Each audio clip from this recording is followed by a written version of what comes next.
stuff. All right, so today this is 121. This is the next to last class. We're down here, and what I want to do today is just show you a couple more Velociraptor demos, and next week will be Modbus, which is operational technology, the kind of technology that runs factories and aircraft safety and water plants and power plants and such. I'll show you that, and then no new material on the last day. So all I want to do is show you a couple more projects here. Now, if you remember, we set it up before. I've got a Linux machine here running Velociraptor, and I've got a Windows machine, which is the Velociraptor client. It's running a service. You can see it if you look at services. Last time I set this up, so this thing has a Velociraptor service installed, so it automatically starts on reboot. And there it is, Velociraptor running. So it automatically sends information from this Windows machine up to this Linux machine, and I can view it in this browser. And there it is. This is the Velociraptor home, and if you go to Show All, you see the Windows host here, Windows 11. And if I click this, I can now interrogate questions about the Windows host. So that's the setup. You have to have the networking set up and the service running. But once you have that, you can now perform investigations. So the next step is to infect this machine with another piece of this fake malware I wrote, so we have something to investigate. So if I go to 121, projects, 373, all right. So we're going to have a bot. And so we want to disable Windows Defender, which is probably, I think it's already got an exclusion. I'll just check that. If I search for virus, then virus and threat protection is here. And virus and threat protection settings and exclusions.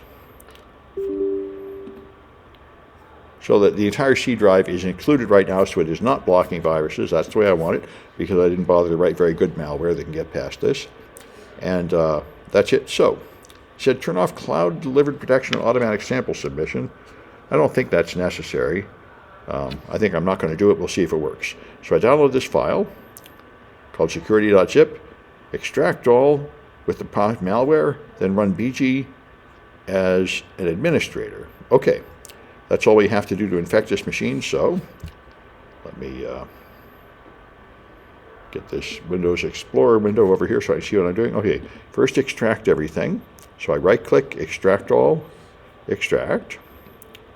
The password is malware.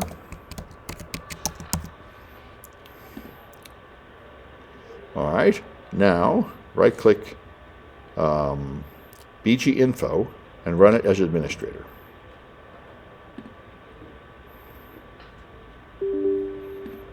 Right,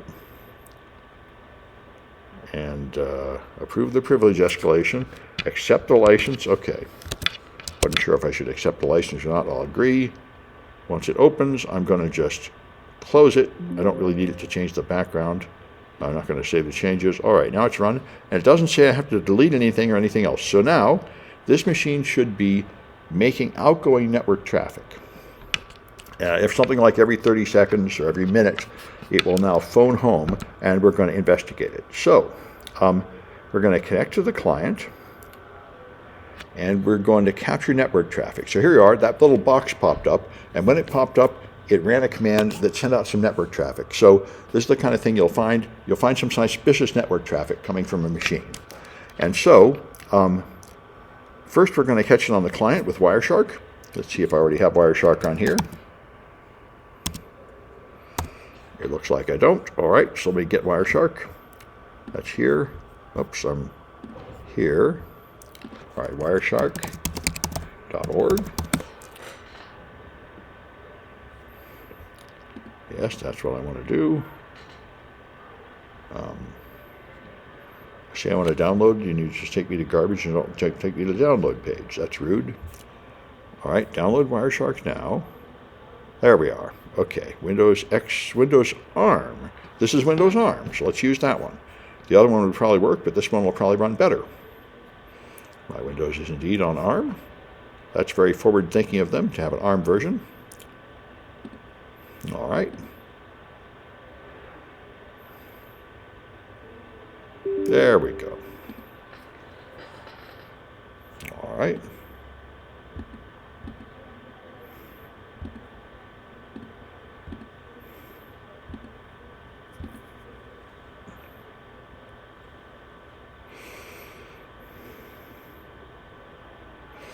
Yes.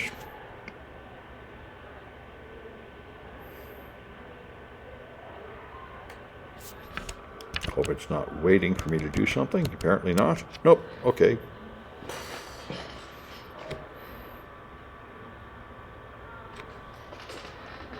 All right.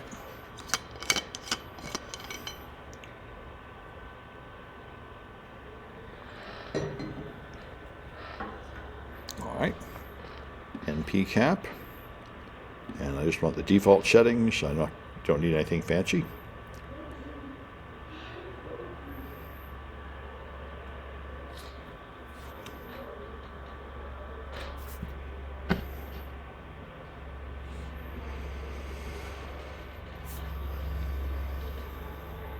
Yes.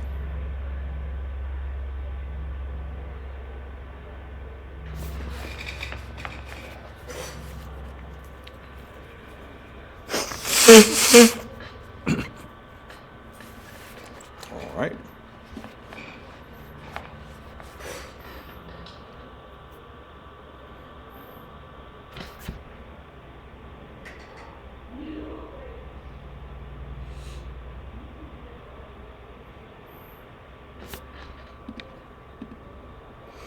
All right, I should have it now. There it is. All right. I should not need to be the administrator. I don't think. There, I just want to sniff on the connection, Ethernet. So I double click that and give it a password because it's also, this is on a virtual machine. And it's going to pick up traffic from the host too. All right, there's some traffic. Now let's go back to the project. And you want to,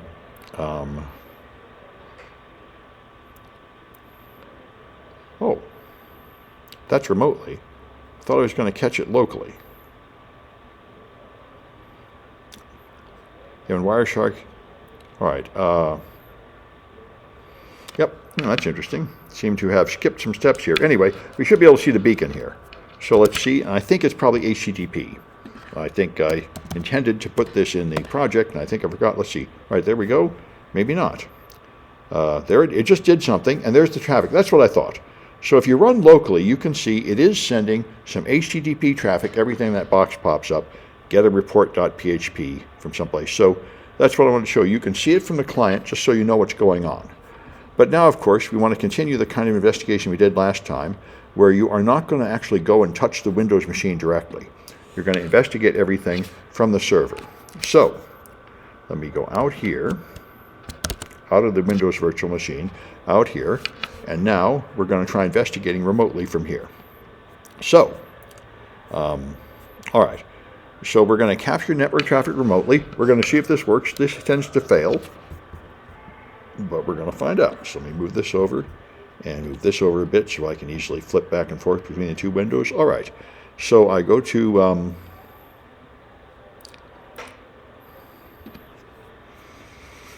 put it on the Linux machine. All right.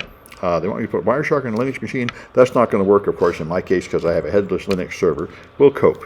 Anyway, I want to run this Windows Network Packet Capture. So I interrogate. No, I go to collected. There we are. Now I can hit plus and do Windows Network Packet Capture. Windows Network Packet Capture. Okay.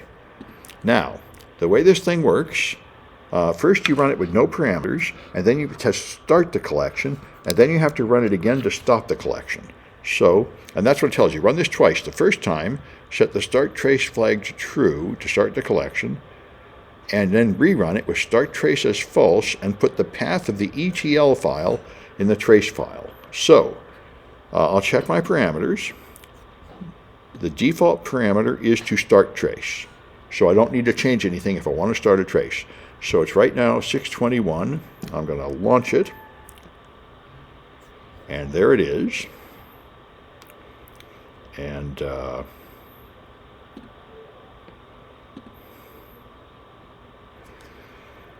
right, now let me find out how I find out in the results, launch it without changing the parameters. In the results, you will see the ETL file. Okay. Well, it's done. All right, it's done. That doesn't mean this capture has stopped. It means the launch of the capture has been successful. And here's the results. So I will need this to stop it. All right. Now, I want to wait for about a minute to make sure it happens. I'm going to do it the easy way. I'm going to take a look at my Windows desktop. When I see that black box pop up, that's when it sends the traffic. I just want to make sure it sends the traffic so I can capture it. So I'll wait until we see that black box pop up here.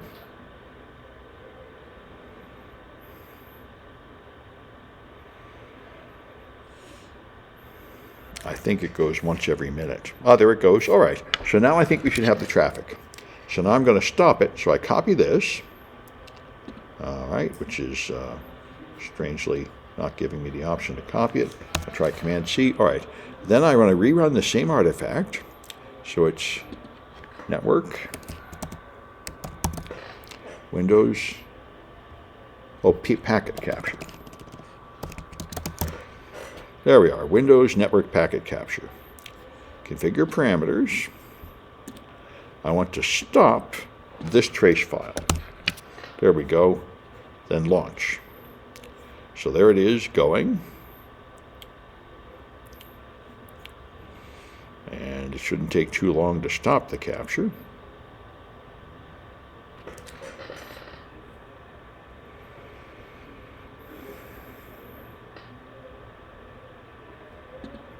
I can look at the log. There it is doing things. All right. Running external command netsh trace stop. It's using Windows built-in packet capture netsh. And that's taken a while for some reason, more than 30 seconds, so such is life. Oh, now it's done and it's downloading the file. Waiting for Rose means it's downloading data from the server, which is fine. It's catching all the network traffic. Now that Windows machine should not have much network traffic. I'm not connecting to it over RDP or anything, so it should only be sending a few packets per second. There, it's done. So, there's the results, merging traces. All right. So let me go to my instructions here. So now, run it again, and when it finishes, go to Uploaded Files, and now you have a PCAP-NG file. All right. Now, so I go to Uploaded Files, and there is a PCAP-NG file and an ETL file. ETL files are event trace files made by the Windows packet capture. This is converted to Wireshark, which would be very nice if it worked. In my experience, it never works. We're going to see. So I download this file, put it in downloads, and it's called temp18999. Okay. And then there it is. So if I try to launch this in Wireshark, we'll see what it does.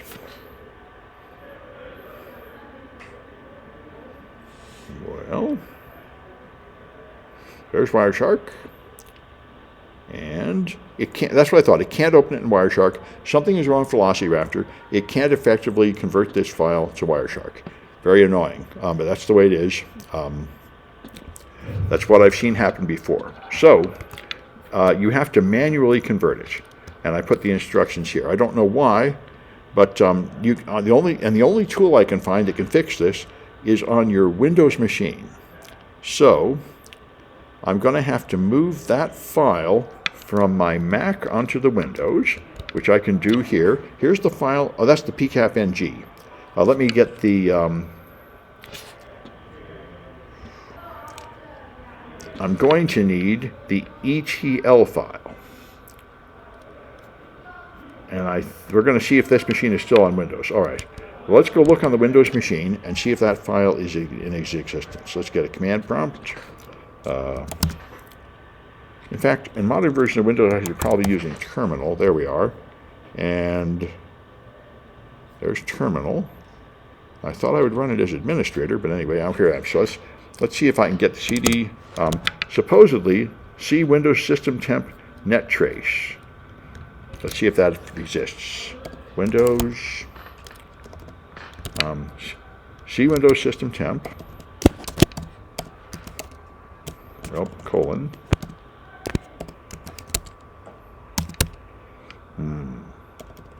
It's not doing completion, which I think means I really need to be there. Windows System Temp.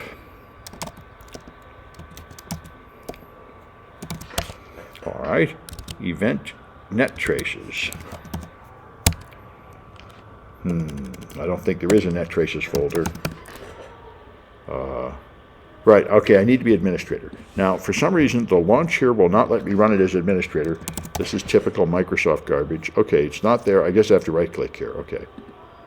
Really weird. Sometimes the administrator thing shows up on the right, sometimes it doesn't. It's Microsoft for you. Okay, CD, Windows, System Temp, Net Traces. Okay, it is there. nettrace.etl from 6:23 p.m. and it's now 6:28. So that's the one I caught before. Good. It did not remove it. So I can now convert it. In order to convert it, I need to use this tool from Microsoft that I have to download called net2etl. It's here, ETL to PCAP. Okay. So there it is, ETL to PCAP. All right, so that is put it in my downloads folder. So this is the part where many of my students get confused trying to move things around between folders. What I'm going to do is copy C users, my name, then downloads, then ETL to PCAP there. I'm going to copy it to the current folder. Now I can find things. Now if I do a directory, I've got the program I want to run and the tool I want to use for data in the same folder. So now let's go back to the instructions. There we are. There's an example of the command line I need. And there. So I run the ETL thing and then feed in the input file, which is just the nettrace.etl. And then the output is going to be trace.pcapng. It did that. Okay, now if I do a directory, I've got trace.pcapng. So I can analyze this on any machine. I'll just analyze it on my Windows machine here. So I should be able to open that in Wireshark. I wonder if I can run Wireshark from the command line. That would be nice. Trace. Nope, not going to let me do it. Okay.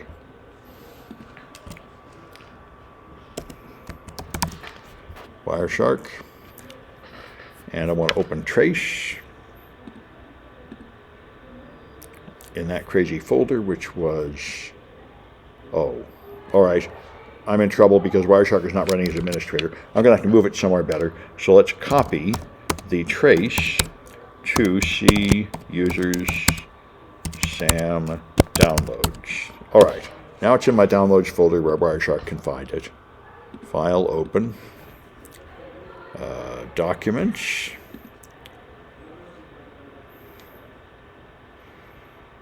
Right. Okay, as usual, there's no way to get anywhere that makes any sense. Maybe libraries? Nope, downloads are not in libraries. Okay. This is Microsoft for you.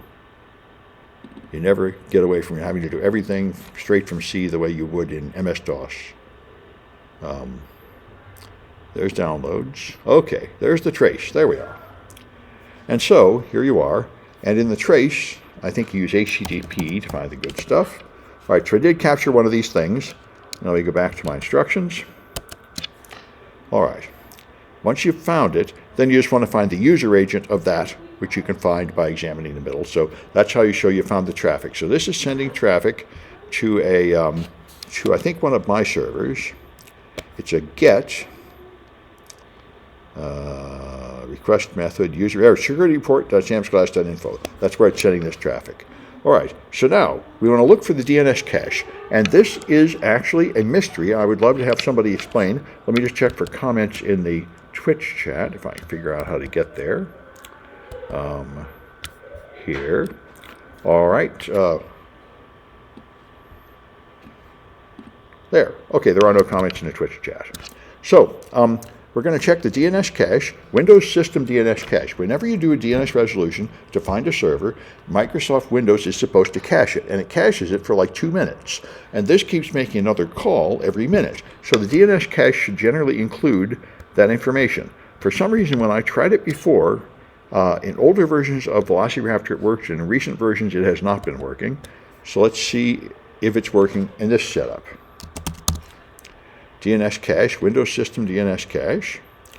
I should be able to just launch it, and it will just give me all the information in the cache and no data. This is the thing. You'll see no data. I've seen this before. It is pretty mysterious. And if that happens, change the DNS server to 8888. Okay? Supposedly, that will fix it. So let's try that. If I change the DNS server to 8.8.8.8, that seemed to trick it into finally working. I do not know why. Is this networking? There's networking. Network and Internet settings. Ethernet.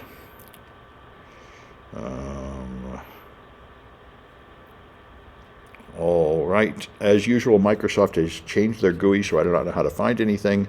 It's Control Net Connections 2. I don't know why they keep moving everything and renaming everything so you can't find anything. But if you learn your command line, maybe it's Net Connections. There we are. This is the window that we've needed to have for all versions of Windows, and Microsoft keeps hiding the path to it because they are a very cruel company. So, go to IP version 4. And here's the DNS server. So instead of the automatic one, which somehow is hiding the cache, I change it to a public DNS server. And now the cache should be populated before long. So let's just go try another capture from here. DNS cache. And see if that's good enough this time.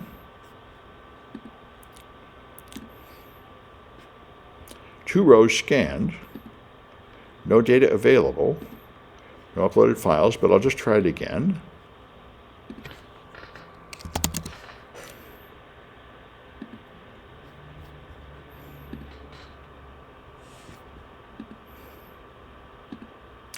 Okay, now it works. So you change the DNS, now it's got a proper cache. And the cache has only 4 lines, they're all just Cloudflare. So I didn't get the data I wanted, but at least there is a cache now. So if I just wait for another one of those things to go by, that should have done it right there. It should have done another resolution, and this one should be in the cache. So let's try DNS cache again, and launch. And now you get the DNS cache, showing it going there. So that's going to that address. So it does work, but for some reason only when you change the DNS resolver to manual. Whatever it's using by default this is probably a fault of VMware. VMware traffic is very strange.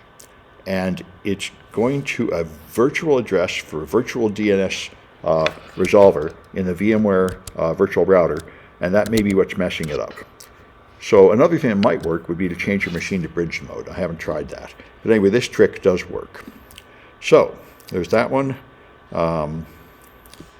User agent DNS cache is another way to watch network traffic. Now, if you want to find out what is the executable that's sending it, so you can use Yara with a rule to find it. You now know that the DNS name is securityreport.samsclass.info. So you can look for files that contain the string security report and look for EXEs. So there should be an executable somewhere that is the malware. So we can do that. Let's go to here, and it's going to be, I don't know why this one is in the wrong place. All right, it's going to be there. There's the rule, and there's the, okay, this is search Yara. Okay, Yara, Windows, search Yara. There we are. Now I configure the parameters, and I only want an EXE, so instead of having all this other options like PHP and stuff, I'm going to get rid of them and just have EXE dollars, which means find files that end in the letters EXE. And here's the rules, and the keyword is going to be security test, I think. Security report. Okay, security report. All right, and that is the correct case, so I don't need the no case, but I'm going to look for that either in ASCII text or in wide characters, which is either 8-bit or 16-bit characters, because it could appear in either of those depending on the language the malware is written in. And that's it. So launch that. And we've done Yara before. Yara is very commonly used for things like this. It searches through every file on the machine, every executable file, and it searches for that pattern of bytes, just sort of like an antivirus engine would look for malware in there. And it'll tell me if any of these refer to that domain name. So probably take a minute or two to run.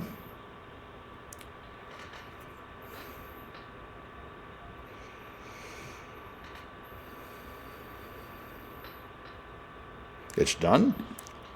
So let's go to the results. And the only one it hit was here, which is in the downloads folder, securitytest.exe. That's what it's actually using, running from that folder. That is the executable that's involved. So now I've found the domain name it went to and the executable. Now we haven't found the persistence mechanism. We haven't found out why it is what it's doing to keep relaunching. And we have to install Sysmon on the machine. Now the automated installer of Sysmon from Velociraptor did not work when I tried it before because you had to run Sysmon 64A. So this again is something you have to do manually. This won't remain this way when Velociraptor gets updated to handle these ARM64 Windows machines, but right now we have to do it manually. So go down here and download Sysmon, and you'll get every version of Sysmon from here. All right, so I download this thing, which is here.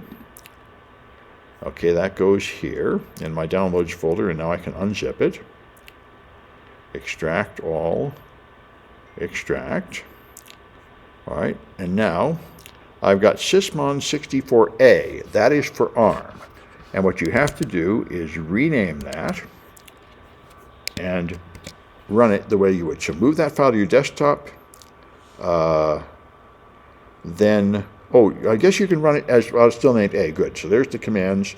All right, so I don't really have to move it to my desktop. I just need to know where it is. It is in Downloads Sysmon. So I should be able to install it from an administrator command prompt or terminal. So let's go to terminal and run it as administrator. All right, and then go into the folder where that Sysmon thing is, which is cd downloads Sysmon. And a directory shows there's the file I want, Sysmon 64A.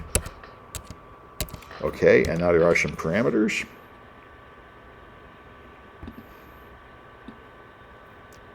Okay, Sysmon 64A. Oh, and I need this config. Oh, I forgot to do this. I have to download this file also. This is the configuration. This is from a famous Microsoft security expert known as Swift on Security on Twitter.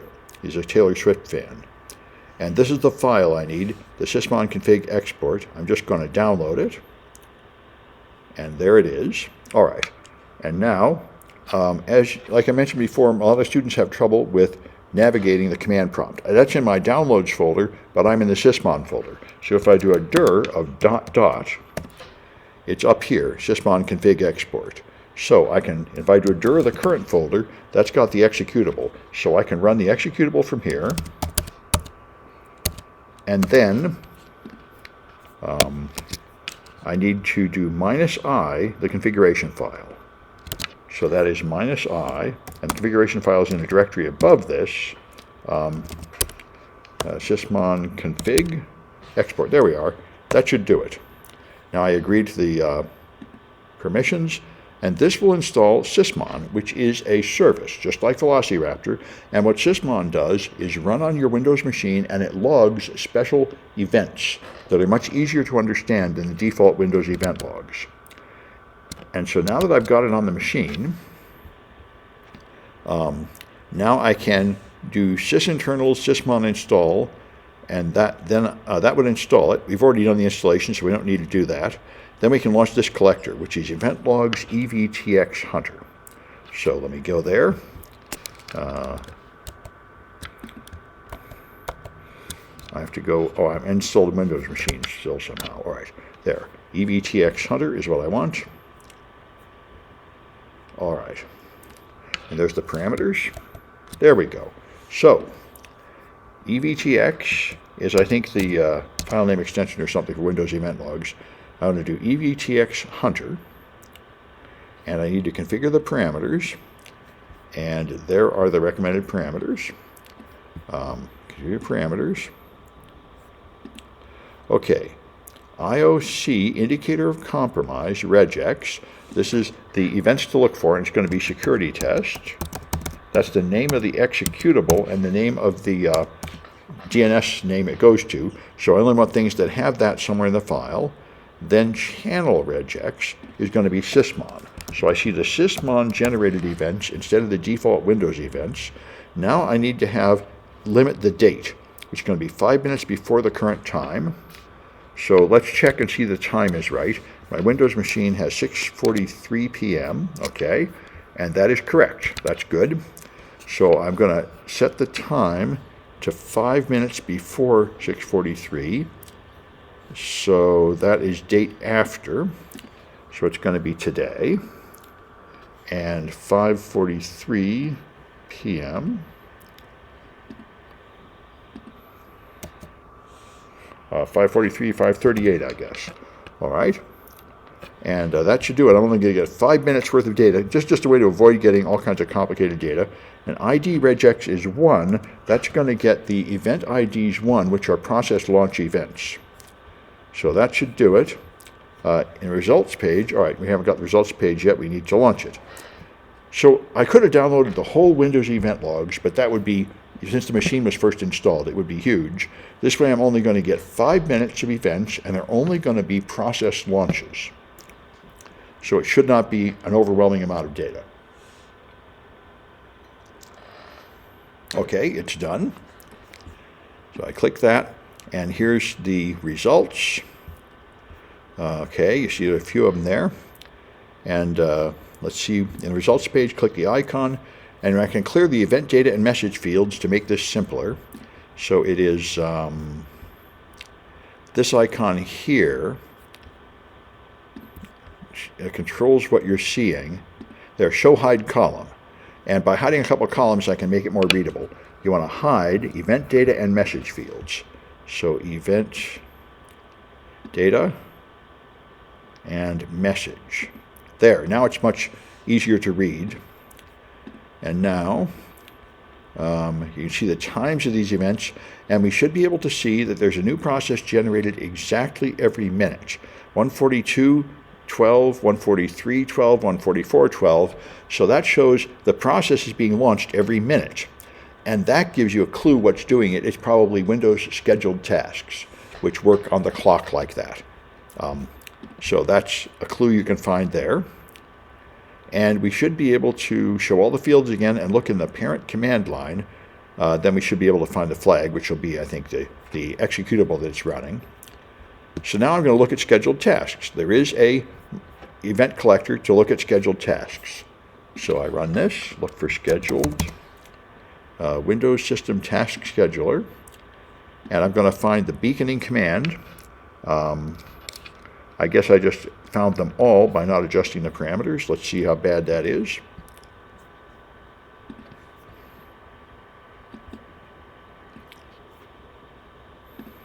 Well, it's doing stuff.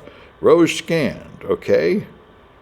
1,223, that's annoying. Are there really 1,223 rows of stuff? Yes. Page 1 to 10 of 220, so that's annoying. So I think it might be good to have some limit. I see the word security test here, so I think if I can filter for that, that would be a lot better. See if we can figure out how to filter for that. Plus, schedule, task scheduler, parameters. I can only go by the task name.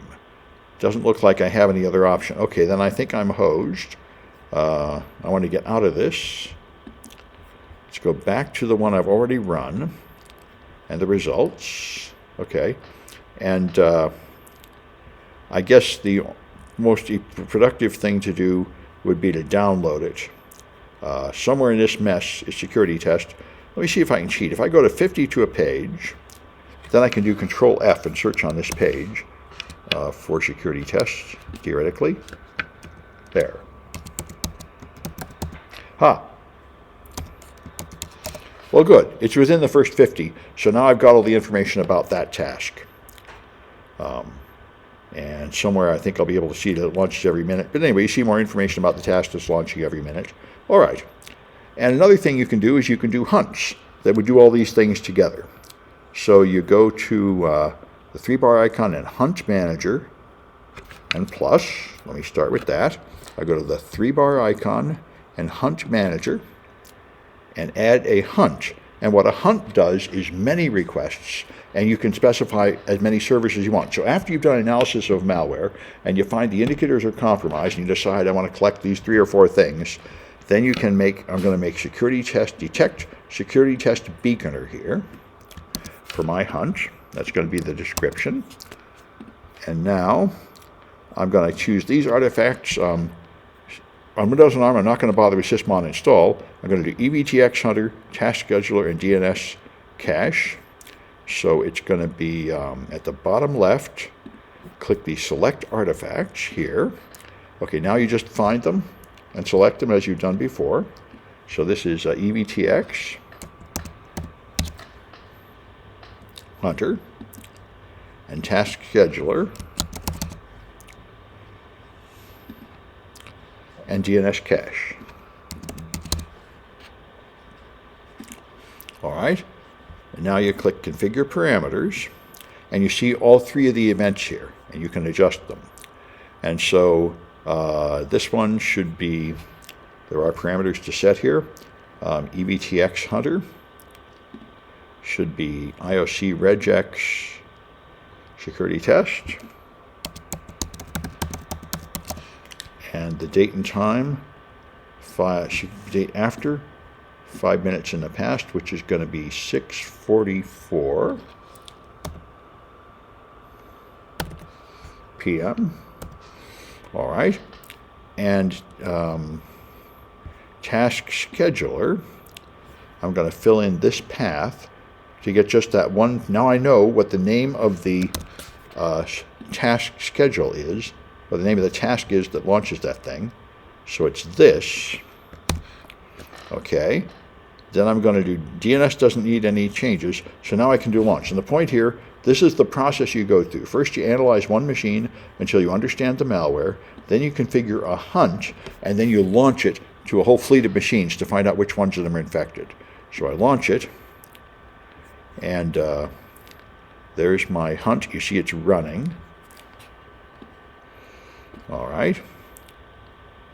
And the next page, click the hunt's name, and at the top left, click the right arrow to run the hunt. So the hunt's name, and here you have to run it. It's paused. This runs it. It's like a script. And then I say, yes, run it. And Velociraptor is designed so you can do a huge hunt, like select several things from each of thousands of machines, and it doesn't going to burden anything because it sends a message to those machines, like an email, saying run this hunt, which is not very big. Then each of those machines runs it independently with a maximum of 120 seconds to run, so it can't burden the machine much. And then it sends the data back asynchronously, like an email, and the server just collects all the data from all the machines you're analyzing. So it's carefully designed for this. Anyway, and then there's going to be some kind of flag defined there, so I'm not going to bother going any further with this. But now you've seen all the real steps, how you analyze malware, find things, how you make a hunt, and find it on all your machines. Now I just need to clean up the malware, so I'm going to do that, so I'm ready for the next demonstration. So I just need these commands here in a administrator command prompt or terminal. I might have one of those sitting around. Here's an administrator terminal. So if I execute these two commands in there, this should remove the scheduled task and delete the executable. Yep. We're going to see if it works because I'm afraid user profile, I'm going to do these one at a time because I'm afraid Microsoft has quit populating the user profile, which they used to because they live only to drive us all mad. All right, that deleted the task. This may or may not work. It would have worked in earlier versions of Windows, but I think in Windows 11, they took away the user profile shortcut, environment variable. Yep. So you're going to have to fill in, instead of user profile, you're going to have to put in C users and then your username, which I think is this for me. That's strange. Okay. You can't press enter, and you have to go to the end of a line to press enter? No, it's still not. Okay, C users. Oh, well. Oh, it's got a quote in it. That's why. Okay. Let's get rid of that quote. There. Okay, a positional parameter cannot be found that accepts this. Remove directory. Oh, I wanted to remove it. Well, all right. I can do it in the GUI. It's C users security. This is the folder I'm trying to delete. And for some reason it's given me trouble, so I'm going to delete it here. Just move to the trash can. There. All right. Now I've removed the malware. That's all I wanted to do. Okay. And let me check for comments in the Twitch chat, which are hard to find. Okay, cool stuff. We've not seen Sysmon before. Sysmon is very powerful. It very much should be used at every enterprise. It greatly improves the value of logging. All right, I'm going to stop this recording.